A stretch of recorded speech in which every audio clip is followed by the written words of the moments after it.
What's going on, everybody?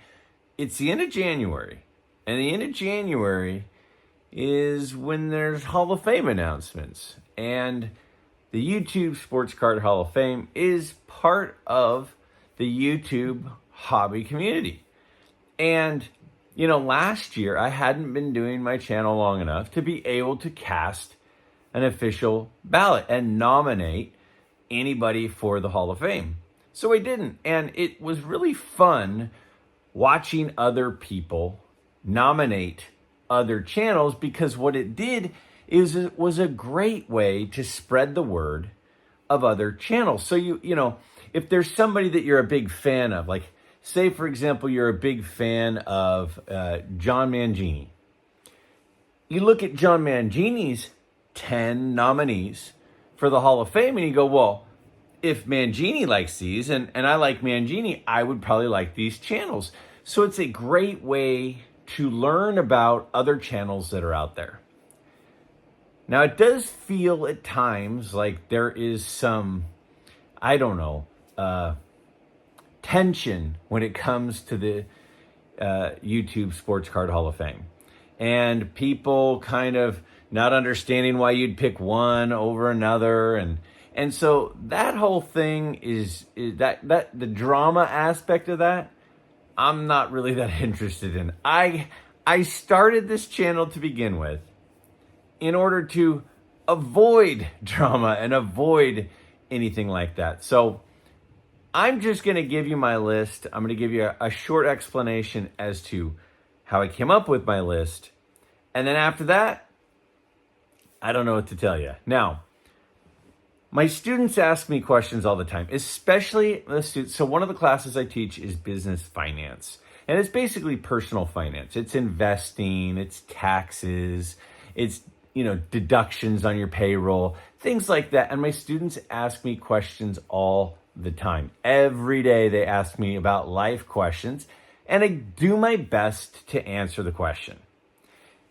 And what happens is every once in a while, I don't know, maybe once a week or maybe once a month, they'll ask me a question and I don't know the answer. And what I say to them is, I don't know. And the reason I tell them I don't know, and I say this to them, I say, listen, you know what? That's a great question. I'm going to try to find the answer for you. But I don't want to tell you an answer that's not accurate just because I'm not certain about it.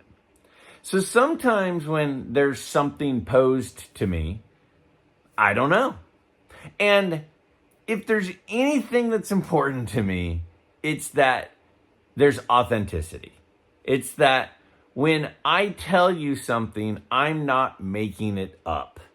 I'm giving an opinion, or it's a fact that I'm pretty sure of. And when I'm wrong and people say, you were wrong there, I go, I was wrong. So when it comes to the YouTube Sports Card Hall of Fame, to a certain extent, I don't know. Now, what do I mean by that? What do you mean you don't know, Greg? Well, I looked the other day. Now, we all have strengths, we all have weaknesses. And one of the things that I'm really bad at is I'm really bad at adding channels and finding channels that I like. I just don't do it. I watch a lot of YouTube videos, but there aren't that many channels that I'm actually subscribed to. So what I don't want to do here is I don't want to nominate channels of people that I don't really know their channel. I want to nominate channels that I watch regularly and can genuinely recommend. I looked and I counted. There are 38 channels that I'm subscribed to, and that's not nearly enough. I should be subscribed to 75, maybe even 100. Because there are times I go to my phone and I go to watch a video and there's nothing new, and I'm like, oh man, there's nothing new. Well, that's my fault. That's my fault because I haven't done the duty of finding the channels that I would like and adding them to my list. So there are 38 channels that I'm subscribed to. Now, of those 38 channels, I counted 22 of them are not yet eligible for the YouTube Sports Card Hall of Fame. So I'm not going to recommend a channel to you that I'm not watching myself. What's the point of that? How could I recommend and nominate a channel that I don't even watch? That's not authentic. So we have 38 channels that I'm subscribed to and I watch regularly, and I have 22 channels that aren't eligible. That doesn't leave me with many channels. So then what it does is it puts me in a situation where I go, I don't have a lot to pick from. Now, again, that's my fault. Of the remaining channels that have met the 3-year criteria, several of them are already in the YouTube Hall of Fame. So that leaves me with just a handful of channels that I can recommend because I watch them, and that are channels that I think are worthy. And what does worthy mean? Well, to me, worthy means you're regularly posting content. You are helping to try to grow the hobby. You're trying to help make a positive situation for people that are interested in cards. You're trying to help people that are kids, especially, getting into the hobby. You're putting in effort into your content. So, where does that leave me? Now, I've been told, because again, this is my first time doing this, that I'm allowed to nominate 10 channels. And I only want to nominate channels that I watch. So I don't have 10 to nominate. Because again, if I don't know of 10 that I really want to recommend, because to me, these nominations, what you're really doing is you're recommending channels for everyone in the community to watch. So each of these channels, I think, if you're not a subscriber, you would benefit from. And because you would benefit from them and they would make the hobby more enjoyable for you, I think that they're worthy of the nomination. So with that said, I'm going to go ahead, and I wrote the list down because I know I'm going to blank on one, and I don't want that to make people feel like, well, that's because they're ranked. So these are in no particular order. First, very easy choice. Baseball collector, investor, dealer, Chris Sewell. Easy choice. He's got a phenomenal channel. He's got a wealth of knowledge. He has a wide variety of videos that he posts. He connects with others.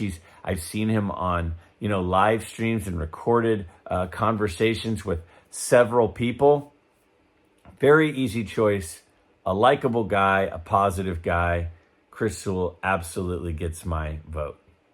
Number 2, my favorite channel. My favorite channel is Breakout Cards. Now, Breakout Cards with Ryan Nolan is a phenomenal channel. And the reason it's phenomenal is because Ryan is really, really smart, and Ryan is really, really knowledgeable on all sorts of things. So I get to just go watch his channel and learn. Ryan has a passion. His individual passion is for non-sport cards. And recently, he has taken a lot of his video content in the non-sport card direction. And I really like non-sport cards. But Ryan has also collected, purchased, sold, shown, talked about, informed us on a ton of vintage cards. And one of the reasons I'm into pre-war cards is because of Ryan's channel. Breakout Cards definitely gets a nomination from me. Another channel that I absolutely want to nominate is John from Wade Boggs Fan. I love data. I know that makes me weird. I love data. I love crunching numbers. I love charts. I like looking at trends. And so does John. John loves that stuff, and he loves analyzing it, and he loves talking about it. What does this mean, or what are some conclusions we can get? And he compiles it, and I love that. Super positive guy. Never met him in person, haven't had a conversation with him yet, but I look forward to hopefully doing that soon. He's a great addition and a great member of the YouTube card collecting community. So Wade Boggs fan definitely gets one of my choices. So I'm at 3. I'm not going to get to 10. Number 4, let me look. Don, Field of Dreams. Don, I love the variety of cards that he has. I love that he has some rare things that he teaches us about and we learn about, and we only get to see when some collectors like him buy them, show us, and tell about them. Because a lot of that stuff, I could walk into a show and not know what it is. Again, I don't know everything by a long shot. I've got a lot to learn, including more quality YouTube channels. So when I get to sit and listen and learn from guys like Don, and guys like John, and guys like Chris, and guys like Ryan, I love doing that. 4 terrific channels. Next one. I love TTM. I think TTM is a lot of fun. It makes going to the mailbox enjoyable. Because you go, and maybe today's the day you're going to get one of those TTM replies. The first TTM channel that I started watching is Chris Karts. He does a Monday video every single week. He has a Monday video on his TTM returns for the week. And he always keeps it to about 5. He provides the address, which he double checks and makes sure they're updated. He provides the amount of money that they might be asking for or requiring or asking for a donation for. And so you have timely addresses, timely amounts, and he talks about the process. And there's a lot of guys that sign that I didn't know signed, even with some of the databases out there. He continues to pump out content, and every Monday I look forward to his Monday Mail Day videos to see what TTMs came in that week. Chris Cards gets one of my votes. Next, I believe that the YouTube Sports Card Hall of Fame should encompass all sorts of collecting. I think that a lot of the channels in there are vintage channels, which is great for someone like me who likes vintage cards. But I also believe that it's important to make sure that we're representing modern collecting. And don't get me wrong, some of the people already in the Hall of Fame do collect modern, and a lot of them collect vintage and modern. But I think that some of us, like myself, who are vintage card collectors primarily, we sometimes don't pay as much attention to some of the modern channels. I think there are a couple of modern channels that benefit the community that I want to nominate. The first one is Card Collector 2. I love the Card Collector 2 channel. Now, one thing about Card Collector 2 is he shows his negotiations at shows. So he'll step up to a table, he'll make a pile, he is showing you how he negotiates. And if you watch his channel, you can learn some tricks. In fact, a lot of the stuff that I do when I'm negotiating at a show is based off of watching his negotiations for cards at shows. The other thing that he does is with his card shop, he does tons of kids trade nights and kid promotions and holiday giveaways. And he's always super friendly to kids that approach him. And he's always got a pocket full of stickers to give kids at shows.